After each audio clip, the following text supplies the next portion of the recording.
Halo guys, kembali lagi dengan gue Kuro guys.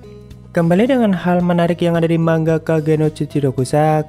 Kali ini dua hal menariknya yang bakal kita bahas, yaitu eksperimen terniat yang dilakukan oleh Epsilon pada makhluk slime dan juga kebersamaan Chit bersama 7 anggota utama saat mereka masih tinggal di kampung halaman Chit atau sebelum mereka dewasa. Dan kita bahas uji coba yang dilakukan oleh Epsilon dulu guys. Jadi seperti yang kita tahu, kalau sebagian tubuh Epsilon itu terbuat dari slime body suitnya yang sudah dia manipulasi dengan kemampuan yang sangat tinggi. Karena jika tidak menggunakan tambahan slime body suitnya, tentunya Epsilon hanya akan kelihatan seperti loli pada umumnya. Karena tubuh aslinya memang kecil dan bahkan hampir kelihatan rata. Ya jelas tujuannya untuk bisa bersaing dengan 7 anggota utama lainnya dan supaya mendapatkan perhatian dari tuanya Chit.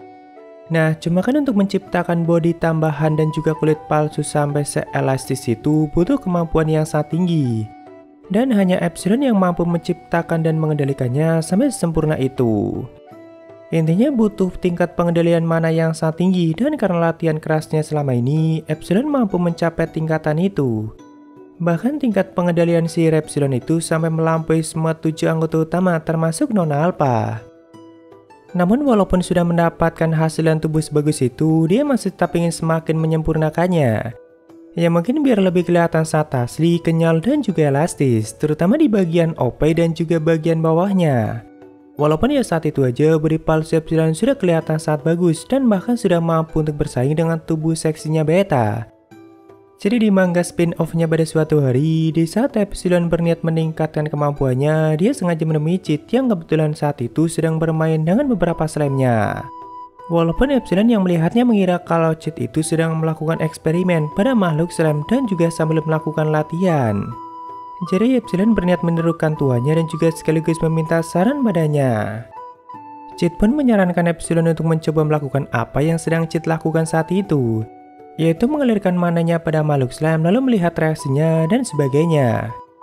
Ya sebenarnya saat itu Chit hanya main-main saja karena baginya melakukan hal seperti itu cukup menyenangkan. Cuma kan tentunya Epsilon yang melihatnya menganggapnya sangat serius dan bahkan dia berat menjalani hidup bersama makhluk slime selama beberapa hari. Karena dengan begitu latihan dan eksperimen yang disarankan oleh Chit akan semakin maksimal. Ya tentu Chit memberinya izin dan nantinya jika Epsilon menemukan hal baru atau perkembangan lain maka dia akan segera melaporkannya pada Nona Alpha. Jadi dimulailah hidup Epsilon bersama makhluk slime dan segala eksperimennya pada makhluk itu. Tentunya Epsilon juga akan selalu mencatat setiap perkembangannya atau yang menjadi buku harian pengamatan slime nantinya. Butuh 1 bulan bagi Epsilon untuk melakukan pengamatan dan eksperimennya pada makhluk itu. Dan ternyata makhluk slime itu masih punya banyak kemampuan yang luar biasa. Jadi di hari pertama Epsilon mulai mencoba mengalirkan sihirnya ke makhluk slime dan juga menyamakan kelenturan dari makhluk itu dengan kelenturan dari tubuh Beta. Karena yang selalu menjadi referensi Epsilon kan body mulusnya Beta. Dan ternyata di hari keduanya dua makhluk slime yang dibawa Epsilon malah melakukan reproduksi atau menggandakan dirinya. Tentu itu adalah penemuan yang cukup penting dan Epsilon langsung mencatatnya di buku pengamatan slime-nya. Nah, karena semakin penasaran, Epsilon semakin memberikan mereka banyak makanan dan bukan hanya mana saja. Dan ternyata semakin hari mereka semakin banyak dan juga mau memakan apa saja. Tidak hanya itu, Epsilon juga mulai menggunakan para slime itu untuk hal-hal lain. Seperti misalnya menempelkannya di jidat saat sedang tidur, lalu menggunakannya sebagai bantal dan landasan tempat tidur dan sebagainya. Dan ternyata mereka bisa memberikan kenyamanan bagi tubuh dan bahkan bisa mengurangi stres dan juga lelah pada tubuh. Ya intinya banyak sekali percobaan yang Epsilon lakukan pada mereka dan itu dia lakukan selama 1 bulan lebih.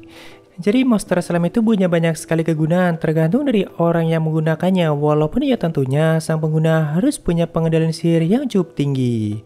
Karena jika tidak bisa menggunakannya maka sama aja monster lemah pada umumnya. Nah, setelah melakukan semua uji coba itu selama 1 bulanan, jumlah mereka sudah sangat banyak dan bahkan sudah mencapai ratusan. Padahal tadinya cuma 3 slime yang dipelihara oleh Epsilon. Soalnya setiap hari Epsilon itu selalu memberikan mereka makanan dan juga memberikan mereka mana yang cukup banyak. Bahkan ada juga yang punya ukuran sangat besar dan itu karena Epsilon sengaja memberinya mana yang sangat banyak. Tentu Epsilon mencatat semua perubahan dan perkembangan mereka lalu menyerahkan laporannya pada Nona Alpha. Karena kan pastinya semua itu kan sangat berguna, terutama untuk Beta. Karena dengan semua penemuan itu, mereka tidak perlu lagi susah-susah mencari stok slime dan hanya tinggal mengembang biakannya saja. Nah, Alpha kan taunya kalau Epsilon melakukan semua itu atas izin dan saran dari Cheat. Jadi Alpha berpikir kalau Cheat itu berniat meningkatkan teknologi Slime Suite ke tingkat yang lebih tinggi. Karena memang ada banyak penemuan baru yang dilaporkan oleh Epsilon dan tentunya semua itu akan sangat berguna untuk meningkatkan kostum mereka. Nah, nantinya jika sudah ditingkatkan tentunya Epsilon lah yang paling mendapatkan keuntungannya dan body seksinya akan semakin kelihatan sempurna. Apalagi dia juga mendapatkan banyak penemuan baru dan kemampuan pengendaliannya juga semakin meningkat. Walaupun Cheatnya juga tidak menyangka kalau peliharaan slime Epsilon malah menjadi sebanyak itu. Ya, itulah pengamatan yang dilakukan Epsilon pada monster slime dan kehidupannya sebulan bersama mereka. Lalu hal menarik kedua yaitu kebersamaan Cheat bersama 7 anggota utama saat mereka masih tinggal di desa yang tidak jauh dari kampung halaman Cheat. Atau saat umur mereka masih sangat muda dan saat itu mereka tinggalnya masih satu rumah. Ya, ini ceritanya sama aja flashback masa kecil mereka yang hanya ada di spin-off manganya. Tentunya kalian masih ingat kalau dulunya saat mereka masih cukup muda, Cheat itu seringkali memberikan dongeng sebelum tidur untuk Beta. Hal itulah yang menjadi inspirasi Beta untuk menulis banyak bukunya dan menjadi penulis yang sangat terkenal yaitu Natsume Sensei. Jadi mereka bertujuh kan dulunya tinggal satu rumah di desa yang sudah ditinggalkan atau tidak jauh dari kampung halaman Cheat. Sedangkan Cheatnya ya masih tinggal di rumahnya sendiri. Cuma kalau malam Cheat itu sering kali mengunjungi mereka walaupun ya mungkin tujuannya hanya untuk memberikan dongeng untuk Beta dan supaya kelihatan keren. Nah, di malam itu seperti biasa, Cheat datang untuk mengunjungi mereka walaupun datangnya agak malaman. Karena dia harus menunggu kelar tidur dulu baru bisa kabur dari rumah. Saat itu hanya tinggal Alpha yang masih melek dan mungkin hari-hari juga seperti itu. Jadi Alpha membiarkan yang lainnya tidur dulu sampai nyenyak dan memastikan semuanya aman baru Alpha pergi ke kamarnya sendiri. Alpha pun memberitahu Cheat kalau Beta sudah tidur dan Cheat diajari memberikannya dongeng baru. Cuma ternyata Beta masih bisa mendengar suara Cheat dan langsung memutuskan untuk bangun. Karena bagi Beta kan itu merupakan kebijaksanaan yang diberikan oleh tuanya yaitu dongeng sebelum tidur. Jadi tentunya Beta nggak mungkin mau melewatkannya. Nah, cuma saat itu Beta cukup heboh dan lumayan berisik, jadi yang lain pun ikutan bangun karena mereka juga ikutan mendengar kalau Cheat baru aja datang. Seperti Gamma, Delta, dan yang lainnya. Ya, sebenarnya di sini mereka hanya menambah kerusuhan saja karena yang lain juga jadi ikutan pengen mendengarkan cerita Cheat. Apalagi ada Delta yang selalu rusuh dan nggak bakalan mau diem. Cuma ya dari sini juga kita bisa melihat kebersamaan mereka waktu masih saat muda dan juga melihat bagaimana Alpha memberikan perhatiannya untuk mereka. Saat itu kan mereka baru aja bangun dan tentunya penampilan mereka sangat berantakan. Nah, Alpha lah yang paling sibuk untuk mengurusi penampilan mereka dan juga memperingatkan mereka untuk mending istirahat saja. Bahkan ketika Alpha melihat ada luka kecil di tangan Beta, dia langsung panik dan langsung memberikannya perawatan. Karena mungkin di masa-masa itu mereka masih rutin menjalani latihan kerasnya dan tentunya butuh istirahat yang cukup. Makanya Alpha menyuruh mereka untuk mending istirahat saja. Walaupun ya akhirnya mereka tetap bangun dan memilih untuk mendengarkan semua cerita Cheat. Iya, saat itu ada banyak judul baru yang diceritakan oleh Cheat dan Cheat menghabiskan malam yang panjang bersama mereka. Karena masing-masing dari mereka kan punya selera sendiri. Seperti misalnya Gamma yang suka dengan cerita berbau bisnis dan juga ekonomi, atau Delta yang suka dengan cerita kejam dan ada banyak pertarungannya. Walaupun jika mendengar ada hewan dalam cerita itu, Delta langsung heboh dan langsung kepikiran untuk memakannya. Sedangkan Beta yang sangat mengagumi setiap tokoh dalam cerita itu tentunya tidak terima dan memperingatkan Delta kalau mereka bukanlah makanan. Jadi ya sambil mendengarkan cerita Cheat, mereka berdua juga sambil bertengkar dan itu adalah momen yang sangat lucu. Ya sebenarnya di chapter ini ada beberapa dongeng Cheat yang ceritanya cukup seru dan sepertinya dia cukup niat untuk menceritakan semua itu.